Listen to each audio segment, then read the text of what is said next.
Au nom du Père, du Fils et du Saint-Esprit, Amen. Grande joie d'être là avec vous en ce lundi 2 mai. Et hier, nous avons célébré Saint Joseph et nous devons continuer de demander les grâces de Saint Joseph, spécialement cette semaine, pour que nous puissions vivre comme lui, de travailler comme lui et de vivre cette relation avec Marie et Jésus comme lui. Que vraiment Saint Joseph puisse nous aider à grandir dans tous les domaines de notre vie, dans la vie spirituelle, dans la vie humaine, dans la vie des responsabilités, de la vie de chaque jour. D'accord? Maintenant, la première lecture d'aujourd'hui, c'est Actes des Apôtres, chapitre 6, à partir du verset 8. Étienne, rempli de grâce et de puissance, opérait des grands prodiges et signes parmi le peuple. Alors, intervinrent des gens de la synagogue dite des affranchis, des Cyréniens, des Alexandrins et d'autres des Cilicie et d'Asie. Ils se mirent à discuter avec Étienne, mais ils n'étaient pas de force à tenir tête à la sagesse et à l'esprit qui les faisait parler. Ils soudoyèrent alors des hommes pour dire « Nous l'avons entendu prononcer des paroles blasphématoires contre Moïse et contre Dieu. » Ils ameutèrent ainsi le peuple, les anciens et les scribes. Puis, survenant à l'improviste, ils s'emparèrent de lui et l'amenèrent devant les Sanhédrins. Là, ils produisirent des faux témoins qui déclarèrent « Cet individu ne cesse pas de tenir des propos contre ces saints lieux et contre la loi. Nous l'avons entendu dire que Jésus, ce Nazaréen, détruira ces lieux-ci et changera les usages que Moïse nous a légués. » Or, tous ceux qui siégeaient au Sanhédrin avaient les yeux fixés sur lui, et son visage leur apparut semblable à celui d'un ange. Alors, ces passages, ça concerne les premières missions des apôtres, des chrétiens. Et nous voyons aujourd'hui Étienne. Étienne, c'était un jeune rempli de grâce et de puissance. Et par lui, il opérait des grands prodiges et des signes parmi le peuple. Un homme rempli de grâce et de puissance. Nous devons demander cette même grâce, non pas pour être mieux que les autres, mais pour que la grâce de Dieu puisse faire son œuvre dans les cœurs des hommes, là où nous sommes. Il opérait des grands prodiges et des signes. Et alors, qu'est-ce qui se passe? Il semblait que tout allait bien. Et d'un coup, intervinrent des gens de la synagogue dite des affranchis, des Cyréniens, des Alexandrins et d'autres des Cilicie. Ça veut dire des Juifs. Qui se mirent à discuter avec Étienne, mais ils n'étaient pas de force à tenir tête à la sagesse et à l'esprit qui les faisait parler. Ça veut dire qu'Étienne était un homme rempli de sagesse et de l'Esprit Saint. Et quand il parlait, les gens étaient vraiment touchés parce que c'était Dieu lui-même qui agissait à travers Étienne. Et nous devons demander la même grâce, que l'Esprit Saint et la sagesse de Dieu puissent passer par nous et pour que nous puissions communiquer Dieu pour les âmes. Et ces gens-là n'arrivaient pas à contredire Étienne. Ils n'arrivaient pas. Et qu'est-ce qui se passe alors? Ils vont commencer à dire des faux témoignages contre lui. Ils vont dire que nous avons entendu parler, Étienne, qu'il a prononcé des paroles blasphématoires contre Moïse et contre Dieu. Et comme ça, ils ont commencé à semer parmi le peuple de rage, de la haine contre Étienne. Et encore, là, ils produisirent des faux témoins qui déclaraient « Cet individu ne cesse pas de tenir des propos contre ces saints lieux et contre la loi. » Nous avons dit que Jésus, le Nazaréen, détruira ces lieux-ci et changera les usages de Moïse, que Moïse nous a légués. Ils ont commencé à dire « Mais et c'est faux, tout est faux. » Regardez, Étienne est en train de subir des calomnies, des mensonges. Et Étienne était un homme innocent.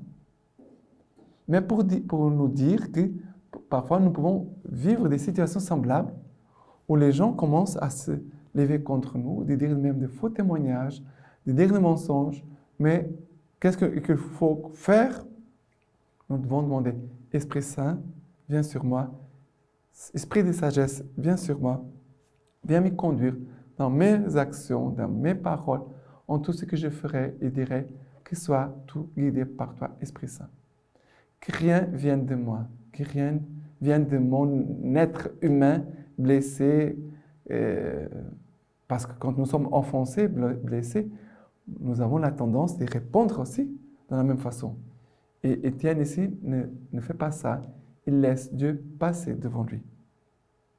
Et les gens regardaient Étienne, disaient qu'il avait un visage semblable à celui d'un ange. Ça veut dire que son cœur était innocent. La méchanceté, le mal, le péché n'avaient pas envahi son cœur. Nous devons toujours faire très attention pour ne pas laisser le mal envahir notre cœur et nous enlever, nous voler l'innocence. Maintenant, le psaume d'aujourd'hui, c'est le psaume 119. Que des princes tiennent séance et parlent contre moi. Ton serviteur médite tes volontés. Ton témoignage, voilà, mes délices. Tes volontés, mes conseillers. Qu'est-ce qui se passe ici?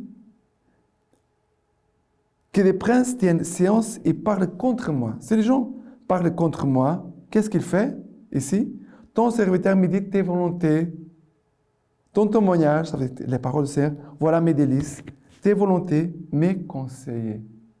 Ça veut dire que la personne ne se laisse pas conduire par les méchancetés des hommes, mais il se laisse conduire par la parole de Dieu. Et nous devons travailler la parole de Dieu chaque jour pour qu'au moment où nous aurons besoin vraiment de la parole de Dieu, elle puisse passer devant nous et nous conduire avec sagesse. OK?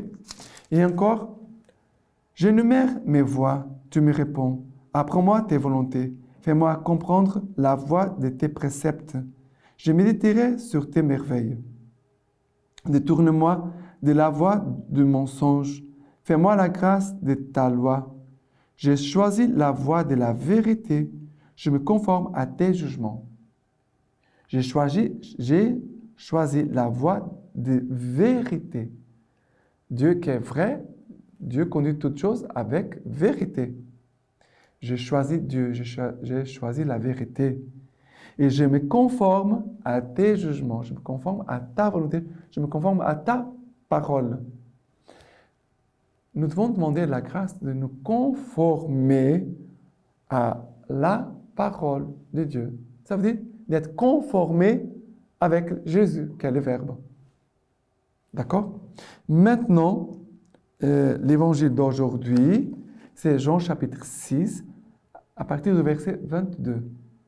Ce chapitre 6 de Saint Jean, c'est le chapitre où Jésus nous parle longuement sur l'Eucharistie. Je vais parler tout un chapitre sur l'Eucharistie. Le lendemain, la foule qui s'était née de l'autre côté de la mer vit qu'il n'y avait eu là qu'une barque et que Jésus n'était pas monté dans le bateau avec ses disciples, mais que seuls ses disciples s'en étaient allés. Cependant, des Tibériades, des bateaux vinrent près du lieu où l'on avait mangé le pain.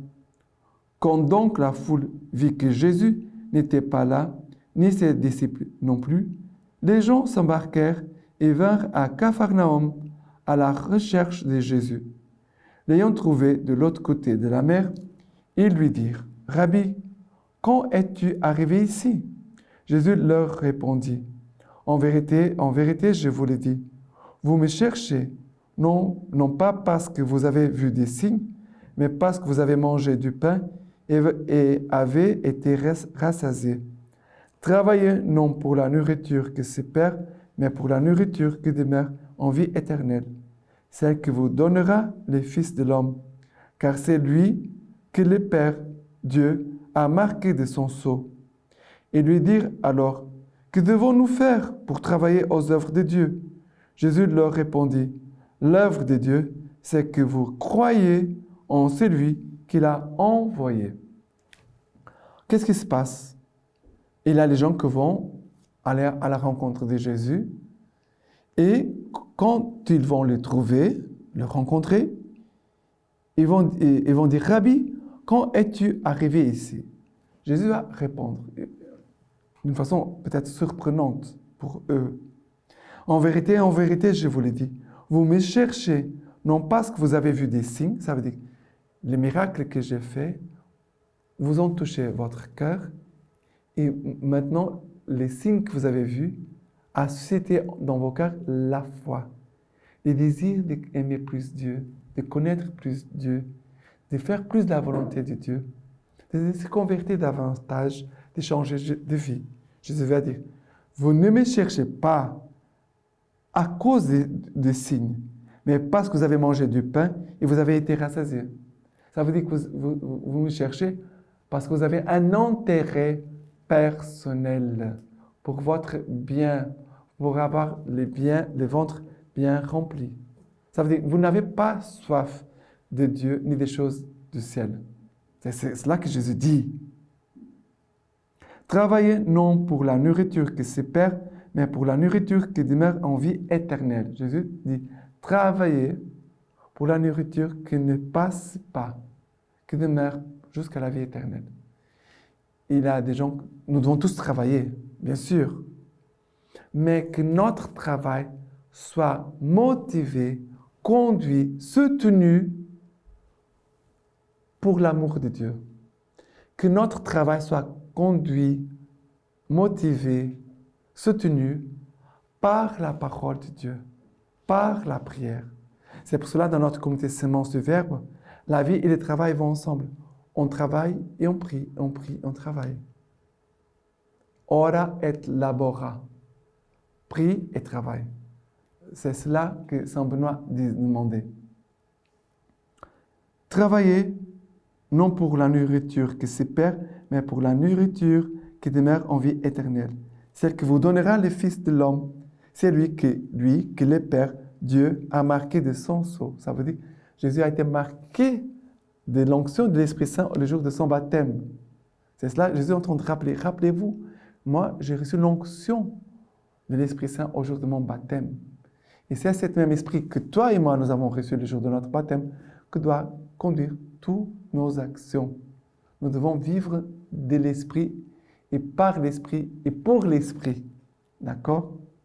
Et après, Jésus va dire, que devons-nous faire pour travailler aux œuvres de Dieu?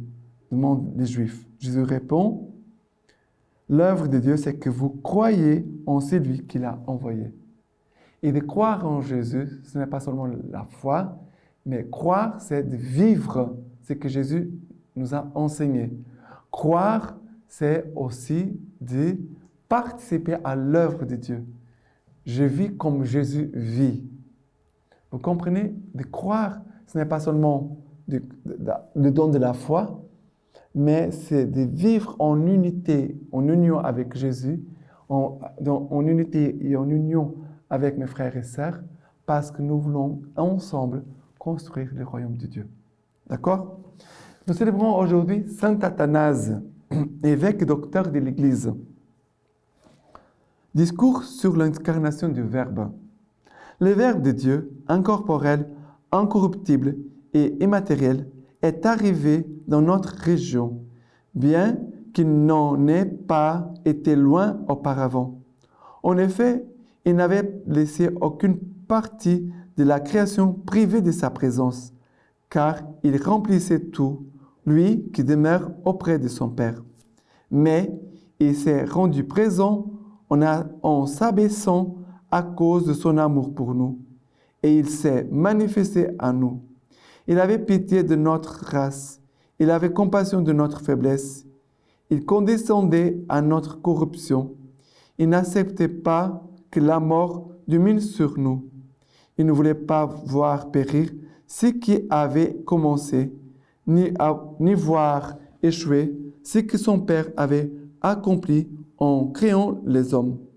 Il prend donc un corps, et un corps qui n'est pas différent du nôtre, car il ne voulait pas seulement être dans un corps ou seulement se manifester. S'il avait voulu seulement se manifester, il aurait pu réaliser cette théophanie avec plus de puissance. Mais non, c'est notre corps qu'il prend dans le sein de la Vierge et construit pour lui-même le temple de son corps. Il en faisait son instrument adapté pour se faire connaître et pour y demeurer. Après avoir pris parmi nos corps un corps de même espèce, comme nous sommes tous unis à la corruption de la mort, il les livra à la mort pour nous tous, et il l'offrit à son Père. Il a fait cela pour amour pour les hommes. Ainsi, puisque tous mouraient en lui, la loi soumettant les hommes à la corruption serait annulée. En effet, elle déploierait toute sa force contre le corps du Seigneur, et elle n'aurait plus désormais le pouvoir de frapper ses pareils, les hommes. Les verbes rendraient incorruptibles de nouveau les hommes revenus à la corruption. Il leur communiquerait la vie du fait de sa mort par le corps qu'il s'était approprié et par la grâce de la résurrection, il écarterait la mort loin d'eux comme une paille consumée par le feu.